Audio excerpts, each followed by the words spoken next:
Hello friends, कैसे हैं आप सब। आई होप सभी बच्चे बहुत अच्छे से क्लासेस को अटेंड कर रहे होंगे। आज हम सभी की दोस्तों इंग्लिश लिटरेचर की क्लास नंबर 39 है और आज हम लोग 25 मोस्ट इम्पॉर्टेंट क्वेश्चंस को अटेम्प्ट करेंगे जो आपके हर लिटरेचर के एग्ज़ाम से बहुत ही महत्वपूर्ण हैं। कोई भी क्वेश्चन आप जो है स्किप मत करिएगा, अंत तक बने रहिएगा। तो चलिएगा स्टार्ट करते हैं, मेरे साथ क्वेश्चन का आंसर दीजिएगा। अपना पहला क्वेश्चन है, द नॉवेल इज, आपको चार ऑप्शंस मिल रहे हैं।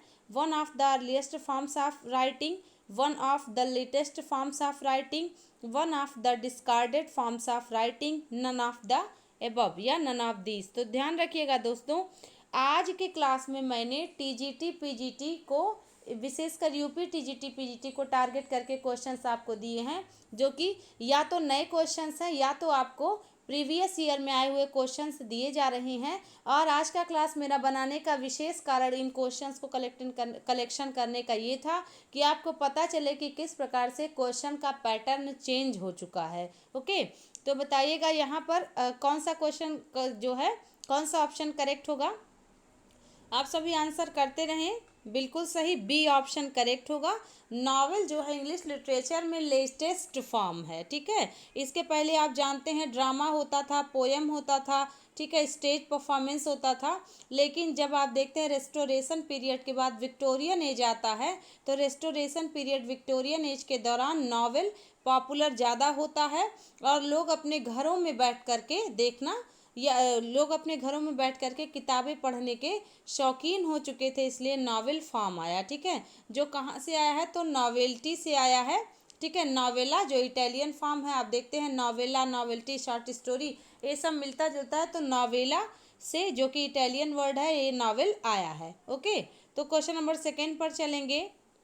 The heroic couplet generally is, heroic couplet किस में होता है। हीरोइक कपलेट आप जानते हैं कि हीरोइक कपलेट जो था, इसको जॉफ्री चौसर ने यूज़ किया था पहली बार। बट आपको याद रखना पड़ेगा इसकी पॉपुलैरिटी रेस्टोरेशन एज में होती है और जॉन ड्राइडन, ठीक है, इसको ज़्यादा यूज़ करते हैं। अलेक्जेंडर पोप भी यूज़ किए हैं, बट दोनों लोग आप देखते हैं कि रेस्टोरेशन पीरियड और न्यू क्लासिकल एज में हैं। ठीक है, तो बताइएगा एम्बिक पेंटामीटर, एम्बिक डाईमीटर, एम्बिक ट्राईमीटर या टेट्रामीटर, इसको आपको ध्यान रखना पड़ेगा।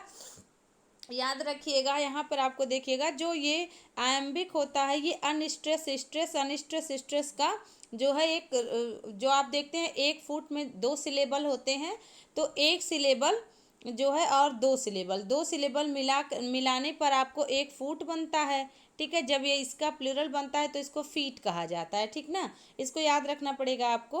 तो यहाँ पे जब अनस्ट्रेस स्ट्रेस अनस्ट्रेस स्ट्रेस इस तरह से बने तो उसको एम्बिक बोलते हैं। और अगर 5 पेयर यानी कि 10 सिलेबल हो तो उसको पेंटामीटर बोलते हैं। और आप देख पाते हैं कि 6 हो तो ट्राईमीटर और 8 हो तो टेट्रामीटर बोला जाता है। ठीक ना, तो इसको याद रखना पड़ेगा, एम्बिक पेंटामीटर में जो है हीरोइक कपलेट होता है। ठीक ना, इसको याद रखिएगा, ये क्वेश्चन आपको किसी भी प्रकार से पूछा जा सकता है। ओके, आगे देखिएगा, अगर आप देखिए इसको, जो एम्बिक और टेट्रा ट्राई ये सब होता है, इसको ध्यान रखिएगा। आईटी याद रखिएगा, आईटी याद रखना पड़ेगा, एडी याद रखना पड़ेगा आपको, एसपी याद रखना पड़ेगा। आईटी एडी एसपी, ये जो आपके फूट होते हैं उसकी एक स्टाइल होती है। अगर आई है तो आप देखते हैं अनस्ट्रेस स्ट्रेस, तो जस्ट इसका अपोजिट टी होता है, यानी कि ट्रॉकी, ट्रॉकी का मतलब स्ट्रेस अनस्ट्रेस।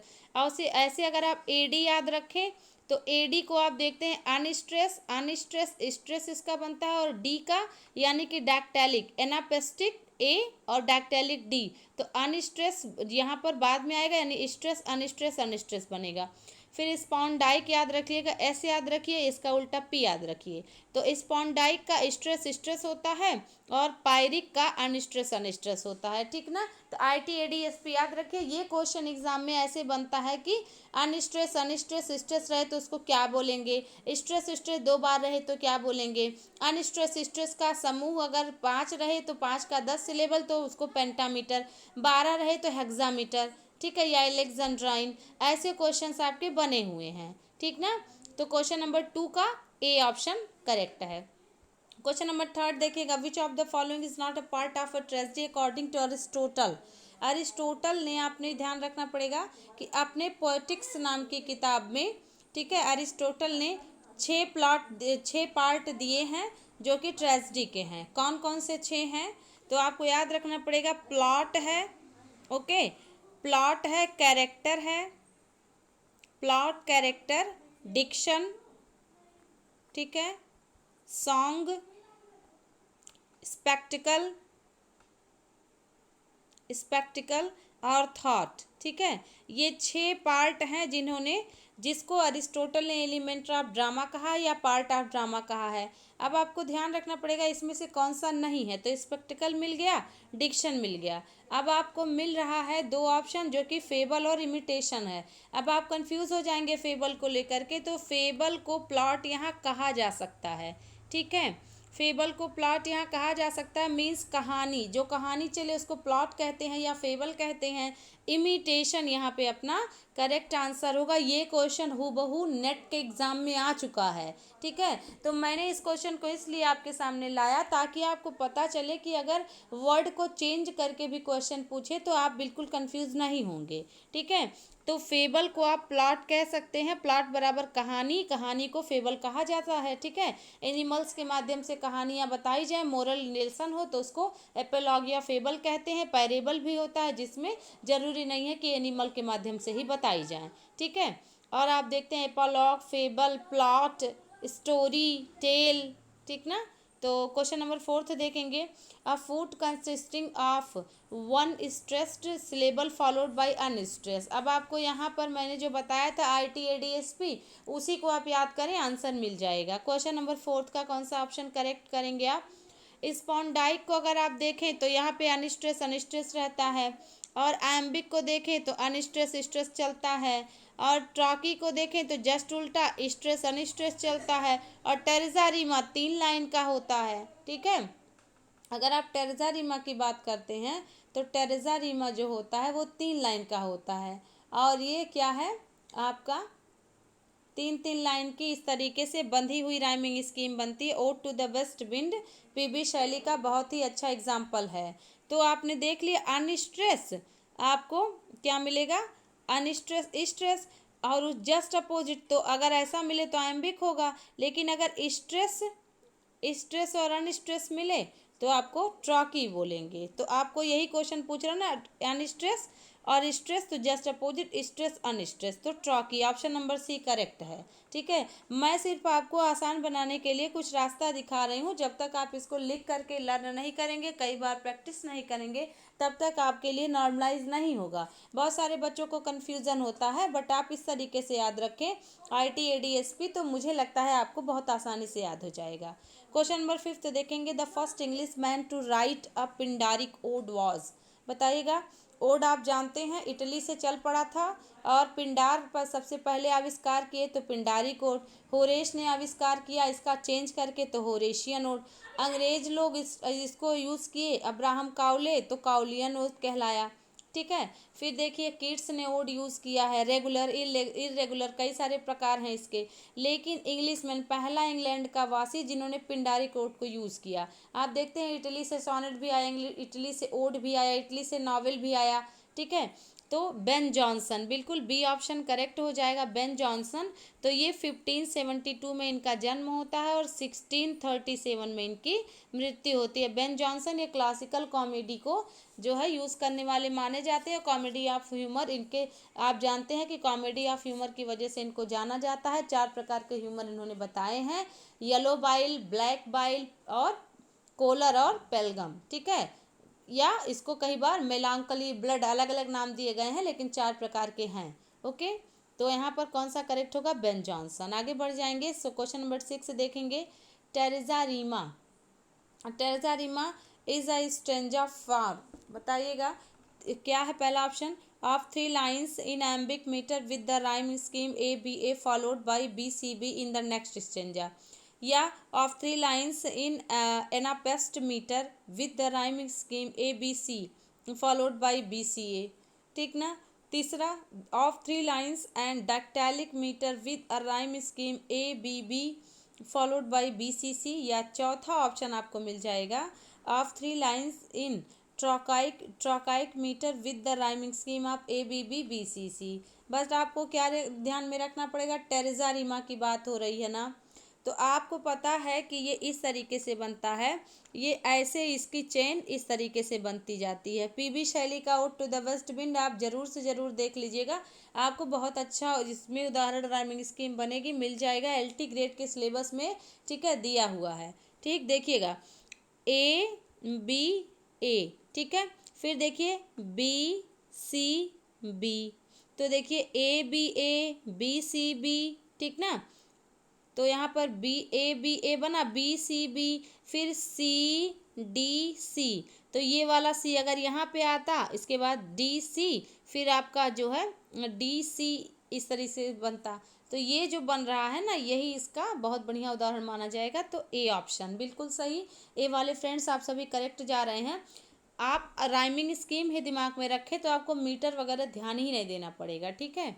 बस आप राइमिंग स्कीम देखिए, यहाँ पे राइमिंग स्कीम ABC है, यहाँ BCA, ठीक है। अगर आप देखिए ABC करें तो यहाँ पर फिर से BCA करें, लेकिन BCA करें तो ये ABA फिर BCB इस तरीके से जाएगा, पलट के A नहीं आएगा, ठीक है, ये गलत हो गया आपका। और बाकी तो ABBBCC ऐसा होता ही नहीं है, तो A ऑप्शन करेक्ट है, ठीक ना। आगे बढ़ जाएंगे, क्वेश्चन नंबर 7 देखेंगे। विच of the following statements about lyric form of poetry is not true, बताइएगा।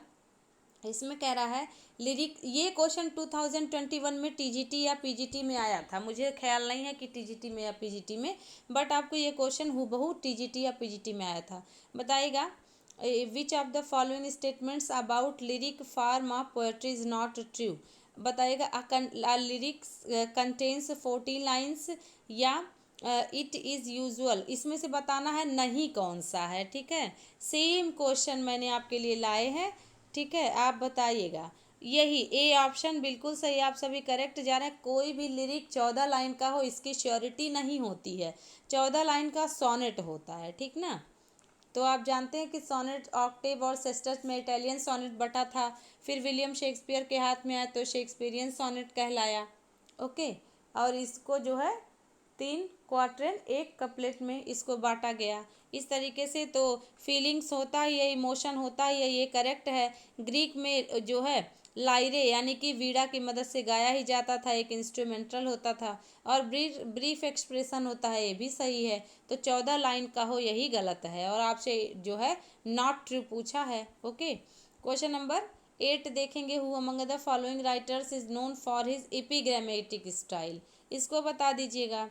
एपिग्रामेटिक स्टाइल के लिए किसको जाना जाता है, विलियम शेक्सपियर को, कि फ्रांसिस बेकन को, कि जॉफरी चौसर को। देखिए जॉर्ज चौसर हो गया है, इसको याद रख लीजिएगा, जॉफरी चौसर होना चाहिए था, ओके, जॉफरी चौसर। ध्यान रखिएगा यहाँ पर फ्रांसिस बेकन, बिल्कुल आप सभी करेक्ट जा रहे हैं, फ्रांसिस बेकन ही इसके करेक्ट उदाहरण है। ऑफ स्टडीज फ्रांसिस बेकन का सभी ने पढ़ रखा है, और उसमें जो है आप देखते हैं एपिग्रामेटिक स्टाइल या अफोरिस्टिक स्टाइल इसको कह सकते हैं, मतलब कम शब्दों में बड़ी बात कहना, okay. Which of the following is not a form of ode, ode का फॉर्म नहीं है। पिंडारिक ओड होता है, होरेशियन ओड होता है, इरेगुलर ओड होता है, जैकोबियन ओड होता है। आपको बताना है कौन सा नहीं होता, तो क्या पिंडारिक होता है, होरेशियन होता है, इरेगुलर होता है, जैकोबियन होता है। जो नहीं होता वही आंसर होगा। तो आप जानते हैं पिंडारिक ओड पिंडार ने, होरेशियन रोड होरेशियन होरेश के नाम से, और इरेगुलर ओड भी आपका रेगुलर इरेगुलर ओड 2 ओड का प्रकार है। और जैकोबियन कोई ओड नहीं था, जैकोबियन एज था, ओके, जैकोबियन एज या जैकोबियन पीरियड था। ये क्वेश्चन भी एग्जाम में आया है, ठीक है। तो आज मैंने आपको कुछ जो आए हुए क्वेश्चंस को हूबहू देने का प्रयास किया है, ताकि आपको पता चल सके कि किस प्रकार के क्वेश्चंस का पैटर्न बदला है। तो ऑप्शन नंबर डी अपना करेक्ट है। नॉट पूछा था।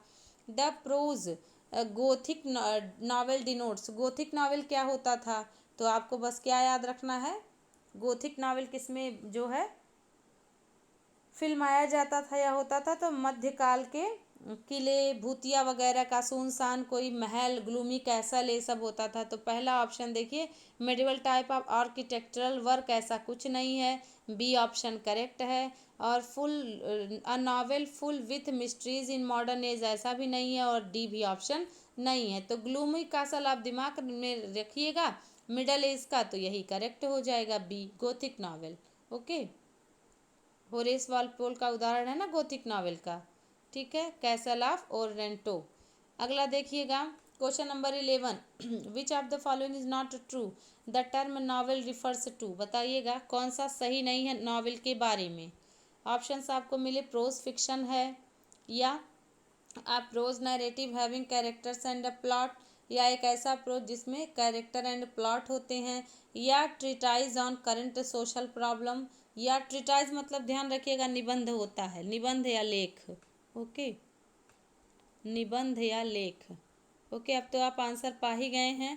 और चौथा कह रहा है a literary problem, a literary form that is derive from Italian novella. ये तो करेक्ट है, नॉवेला से आया है, सी ऑप्शन। ठीक है, करंट सोशल जो है मुद्दों पर या समस्याओं पर निबंध या लेख नहीं होता है। उसके लिए तो आप जानते हैं कि प्रॉब्लम प्ले आया था, जो कि मॉडर्न एज का ही डिस्क्रिप्शन है, और उसमें समाज के जो है समस्याओं को उजागर किया जाता था।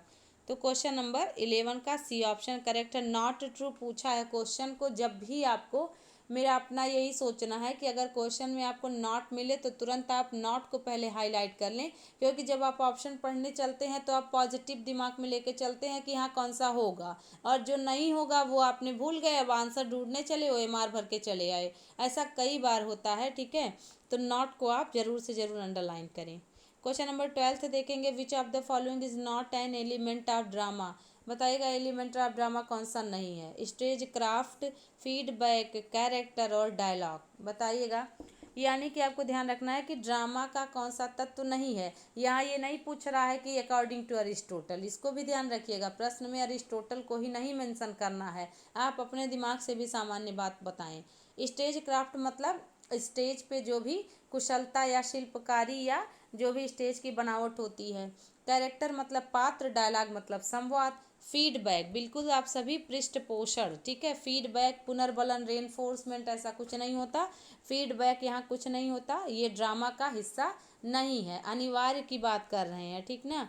क्वेश्चन नंबर 13 देखें, meter is, meter in poetry means, poetry में मीटर का क्या मतलब है। स्ट्रेस्ड सिलेबल हो तो मीटर बोलेंगे आप, या अनस्ट्रेस हो तो बोल देंगे, या राइम को बोल देंगे, या अनस्ट्रेस स्ट्रेस का एक पैटर्न बना होगा उसको आप मीटर बोलेंगे। जल्दी जल्दी बताइए कौन सा करेक्ट करेंगे आप।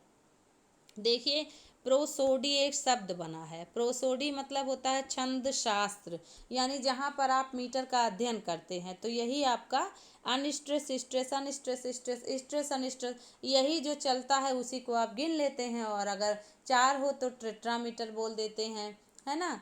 और 4 मतलब जो है फीट हो, और 8 सिलेबल हो, और 2 का 4 हो तो डाई मीटर बोल देते हैं, 6 का 12 हो तो एलेक्जेंड्राइन या हेक्सामीटर, 5 का 10 हो तो पेंटामीटर। जब आप गिन लेते हैं तो बोल देते हैं। तो डी ऑप्शन वाले विद्यार्थी आप सभी लोग करेक्ट जा रहे हैं, ऐसे ही बने रहिए। क्वेश्चन नंबर 14 देख लें, क्वार्टोज एंड फोलियोज, ये टर्म है किससे संबंधित है। परफॉर्मेंस से, क्रिटिसिज्म से, राइटिंग से, या प्रिंटिंग एंड पब्लिकेशन से। कुछ क्वेश्चंस आपको बहुत इजी लगेंगे क्योंकि आपकी तैयारी अच्छी है। ठीक है, तो बस आप रिवीजन करते रहिए, बने रहिए, बहुत बढ़िया होगा सब एग्ज़ाम में। डी ऑप्शन बिल्कुल सही। ठीक है, ये क्वार्टो और फोलियो क्या होता था, ये आपका प्रिंटिंग एंड पब्लिकेशन का एक प्रकार होता था। जब 2 का मोड़ते थे 4 आता था तो उसको फोलियो कहते थे, 4 मोड़ते थे तो 8 आता था, 8 पेज तो उसको क्या बोलते थे, उसको क्वार्टो बोलते थे। ऐसे 6 का है, 12 का है। ठीक है, इसको ध्यान रखिएगा, ये जो फोलियो है ये एक लैटिन वर्ड है, इसका मतलब लीफ होता है, इसको भी ध्यान रख लें, हो सकता है एग्जाम में पूछ ले। फोलियो क्या है, एक जो है लैटिन वर्ड है, लैटिन वर्ड, इसका मतलब क्या होता है, लीफ होता है। लीफ मतलब आप जानते हो पत्तियां, बट ये पेज का साइज होता था। ओके, ध्यान रखिएगा, बहुत बढ़िया से क्वेश्चंस करेक्ट होंगे आपके। ओके, आप देखते हैं कि विलियम शेक्सपियर का फोलियो तो सब पहला 1623 में, फिर 1632 में, फिर 63 में। ठीक है, उसके बाद आपको मिल जाएगा 1685 में। ठीक ना। तो 4 फोलियो ध्यान रखिएगा, कहीं अगर ऊपर नीचे हो तो आप जान रहे हैं कि 4 फोलियो आया था अलग अलग टाइम पे, तो इसको देखिएगा। क्वेश्चन नंबर 15 देख लें। Identify the figure of speech in the line from Gray's Elegy. Thomas Gray की बात हो रही है। एलिजी रिटेन कंट्री चर्चयार्ड की लाइन है ना, the ploughman homeward plots his weary way. ये बार बार एग्जाम में आया हुआ है, बट जब आप प्रैक्टिस करते हैं तो आपका आंसर करेक्ट होता है और आप श्योर हो जाते हैं कि हाँ मुझे ये क्वेश्चन पता है। ठीक है, ऐसा नहीं है कि आप एक बार पढ़ लिए आपका काम हो जाएगा। मेरा अपना मानना है दोस्तों, बार बार रिवीजन करना बहुत अच्छी चीज़ होती है। ठीक है, और आप रिवीजन करते रहें, नया पढ़ें, साथ ही साथ पुराना रिवीजन बहुत महत्वपूर्ण होता है। नहीं तो शायद में बात आ जाती है, शायद ये होगा या ये होगा या अरे हाँ हम पढ़े थे एक बार, ऐसा कुछ नहीं होना चाहिए। बी ऑप्शन बिल्कुल सही। ठीक है, अब देखिए प्लोमैन थके हैं ना कि रास्ता थका है, तो यहाँ पर वियरी जो है प्लोमैन के साथ यानी थकाऊं, प्लोमैन अपने घर की तरफ थके हुए लौट रहे हैं ना कि रास्ता। तो यहाँ पर जो एडजेक्टिव होता है उसको ट्रांसफ़र कर दिया जाता है दूसरे नाउन के पास, that is called transfer epithet. Okay, और आप देखते हैं मेटोनिमी नेम चेंज होता है। लाइटोटिस मतलब होता है निगेटिव करके पॉजिटिव बताना, अंडरस्टेटमेंट मतलब होता है ज़्यादा हो तो उसको कम बताना। ओके, हाइपरबोल का उल्टा होता है। आगे देख लीजिएगा क्वेश्चन नंबर 16 का। Mystery and miracle plays in English were based on. Mystery play और मिराकल प्ले मोरालिटी पे इंटरल्यूड, ये सब आपको याद होगा। बताइए 15वीं 16वीं शताब्दी में पॉपुलर हुआ था, किस पर आधारित होता था? इंग्लिश फॉक लोर पर या इंग्लिश लीजेंड पर या बिब्लिकल स्टोरीज पर या एंग्लो सेक्सन मिथ्स पर? कौन सा करेक्ट करेंगे आप, बताएंगे? मिस्ट्री एंड मिराकल प्ले किस पर आधारित होता था? सभी लोग जानते हैं, इसका आंसर सी होगा। ठीक है, बिब्लिकल स्टोरीज पर। तो मिस्ट्री प्ले बाइबिल पर और मिराकल प्ले सेंट की लाइफ से पर आधारित होता था, मार्टिर की लाइफ पर आधारित होता था। और morality play vice and virtue यानी नैतिकता पर आधारित होता था। ठीक है, याद रखिएगा दोस्तों, क्वेश्चन नंबर 16 का ऑप्शन नंबर सी करेक्ट है। आप सभी लोग करेक्ट जा रहे हैं, ऐसे ही मेहनत करते रहें। क्वेश्चन नंबर 17 देख लें। द टर्म ईगोटिस्टिकल सबलाइम किसने क्वाइन किया था, किसके लिए क्वाइन किया था? आप बताएं कहाँ क्वाइन किया था। तीन तीन क्वेश्चन मैंने आपको दिया है, बताइए किसने इसको यूज़ किया था, किसके लिए यूज़ किया था, कब यूज़ किया था? ईगोटिस्टिकल सबलाइम बताइएगा। देखिए बिल्कुल सही, बी वाले फ्रेंड्स करेक्ट जा रहे हैं। जॉन कीट्स ने यूज़ किया था। किसके लिए यूज़ किया था? विलियम वर्ड्सवर्थ के लिए यूज़ किया था। कब यूज़ किया था? 27 अक्टूबर 1818 को यूज़ किया था। ठीक है, कीट्स ने वर्ड्सवर्थ के लिए 27 अक्टूबर 1888 में इसको 1888 देखिए 1818 में 1818 में यूज 1888 में तो टी एस इलियट जन्मे थे और तब तक कीट्स जो है अपना जीवन जी चुके थे। तो 1818 में यूज़ किया था। कब यूज़ किया था? तो याद रखिएगा, रिचर्ड किसके लिए?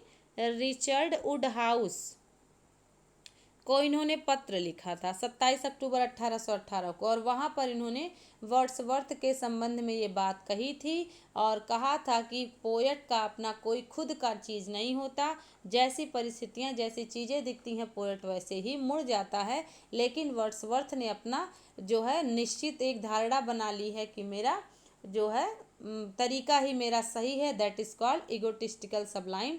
यानी कि ही वॉज यूजिंग या he was used saying that a poet has no self, यानी एक कवि का अपना कुछ नहीं होता। इस बात को कहते हुए उन्होंने जॉन कीट्स ने वर्ड्सवर्थ के संबंध में यूज़ किया था। क्वेश्चन नंबर 18 देख लेंगे। And faith unfaithful kept him falsies true, इसमें कौन सा फिगर ऑफ स्पीच है? इसको टेनिसन ने यूज़ किया है, याद रखिएगा। बताइए कौन सा फिगर ऑफ स्पीच यूज हुआ है? सिनेक्डॉकी, लाइटोटिस, ऑक्सीमोरन या सरकाज्म? बताएं। सरकाज्म को आप आयरोनी भी कह सकते हैं, एक प्रकार का व्यंग ही होता है। ठीक है, आयरोनी 3 प्रकार की होती है, जैसा कि आपको कल बताया गया था, ड्रामेटिक आयरोनी, सिचुएशनल आयरोनी और वर्बल आयरोनी। ठीक है, इसको देखिए, परिस्थितियाँ डिफरेंट हों लेकिन रियलिटी कुछ हो, सिचुएशन कुछ बताए तो सिचुएशनल, और कहने वाला कुछ कहे लेकिन बात उसका अलग हो तो वर्बल, और पढ़ने वाला जो है जान रहा है कि सत्यता क्या है लेकिन कैरेक्टर ना समझे, दैट इज कॉल्ड ड्रामेटिक एरोनी। ठीक है, तो यहाँ पर बिल्कुल सही सी ऑप्शन करेक्ट, ऑक्सीमोरन। कैसे आपने जाना? फेथ के साथ अनफेथ लगा है, फॉल्स के साथ ट्रू लगा है। बहुत अच्छे, ठीक ना। आगे बढ़ जाएं। क्वेश्चन नंबर 19 देख लें।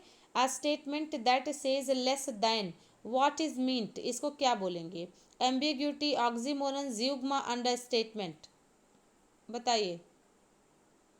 A statement that says less than what is meant.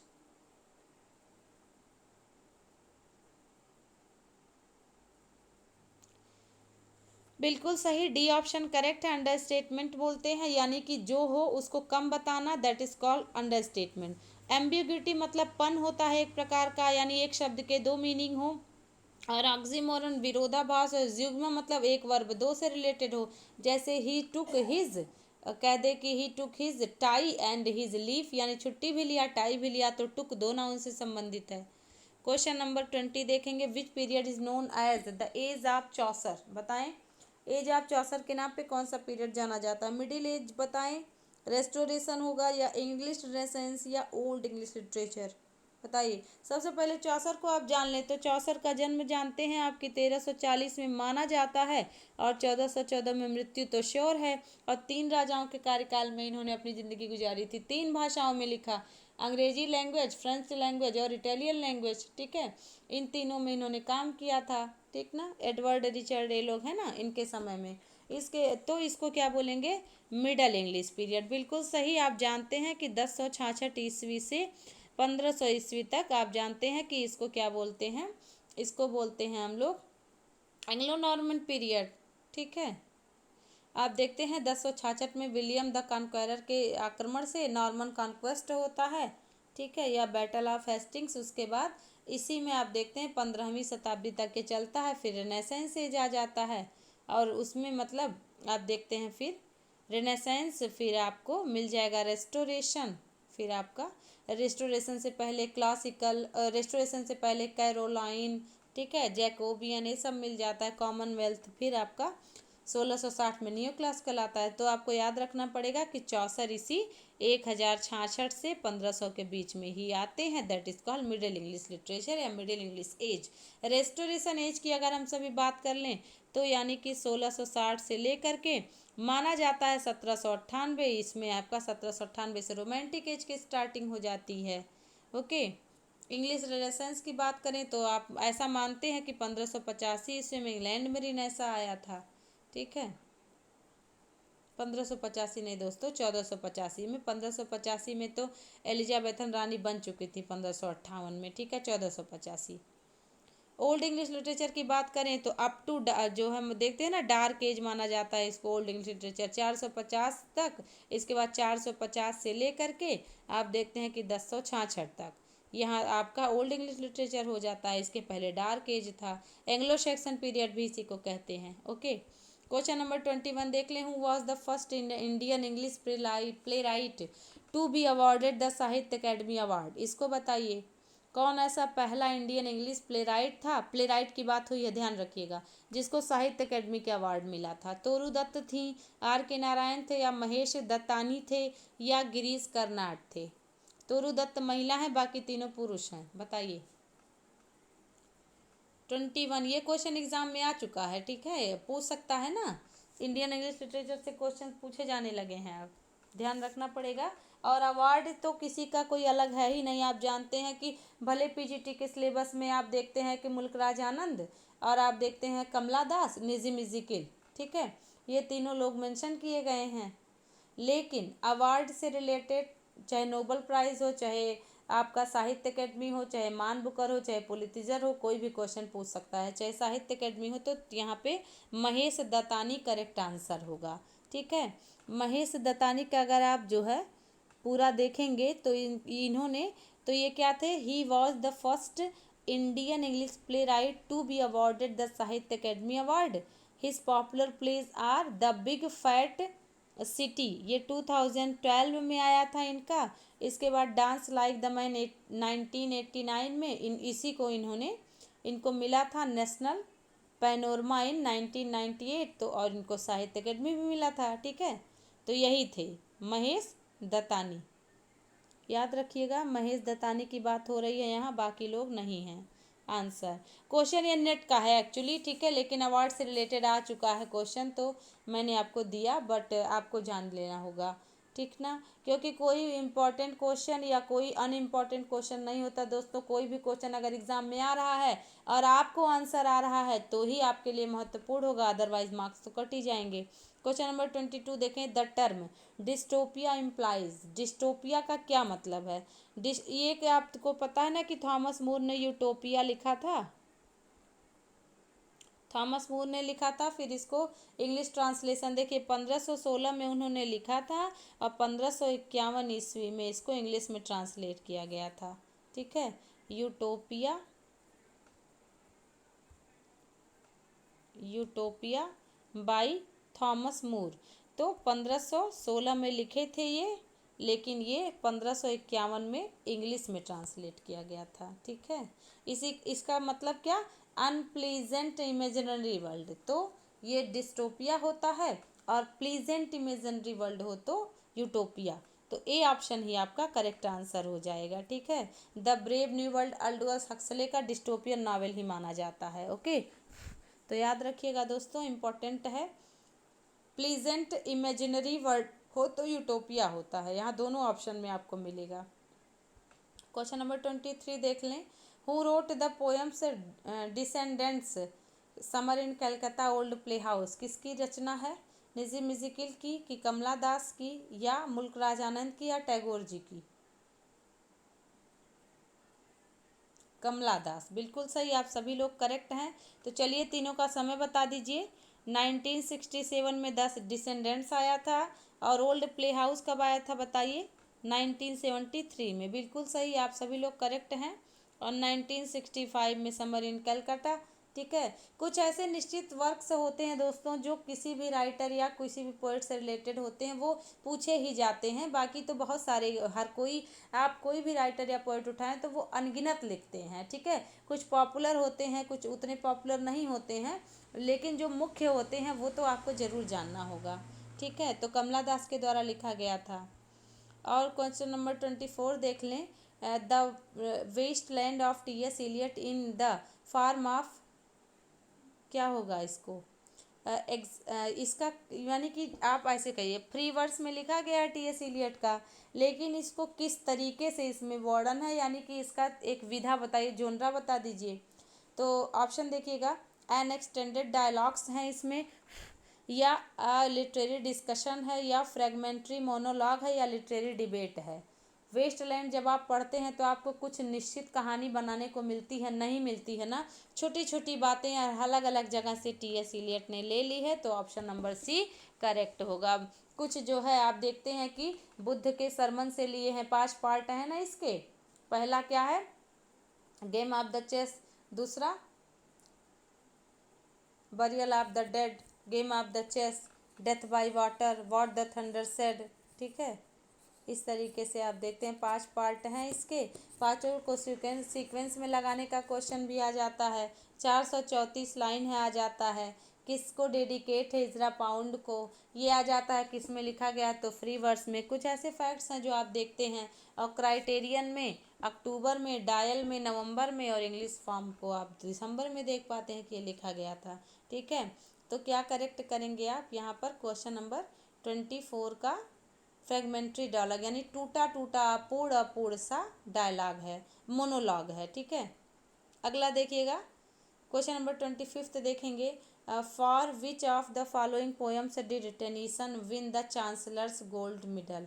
Forwards बताइएगा। ये तो आसान है ना, ज़रूर से ज़रूर आप कर ले जाएंगे इसको, वेल नोन क्वेश्चन है। चलिए सन मैं बता देती हूँ। 1929 को 1919 में कैम्ब्रिज यूनिवर्स, 1919 नहीं दोस्तों, 1829, 1829 को चांसलर्स गोल्ड मेडल 1829 को, ठीक है, मिला था। इसको ऐसे देख लें, टेनिसन का 1829, ठीक है। 1809 में इनका जन्म होता है, और 1892 में इनकी मृत्यु होती है। पोएट लॉरिएट थे ये 1850 से 92 तक। तो इन्होंने टिम्बुक्टू के लिए मिला था 1829 में, समय याद रख लेंगे। कैम्ब्रिज यूनिवर्सिटी में ये पढ़े थे, ओके। अगर मैथ्यू आर्नोल्ड की बात करें तो ऑक्सफोर्ड याद रखिए, और टेनिसन की बात करें तो कैम्ब्रिज याद रखिए, ठीक ना। तो मुझे लगता है आपको बहुत बढ़िया से क्वेश्चंस आपको समझ में आए होंगे और आपने बहुत बढ़िया से आंसर्स भी दिए। ऐसे ही दोस्तों अपना सपोर्ट प्यार सम्मान बनाए रखिए, मेहनत करते रहिए, खुश रहिए। मिलते हैं नेक्स्ट क्लास में। ऐसे ही मैं बहुत महत्वपूर्ण क्वेश्चंस आपके लिए लाती रहूँगी। Thanks a lot. बहुत बहुत धन्यवाद आपको क्लास में बने रहने के लिए। लाइक ज़रूर कर दीजिएगा दोस्तों और एक कमेंट ज़रूर बताइएगा क्लासेज कैसे लगे। Thanks a lot. Thank you so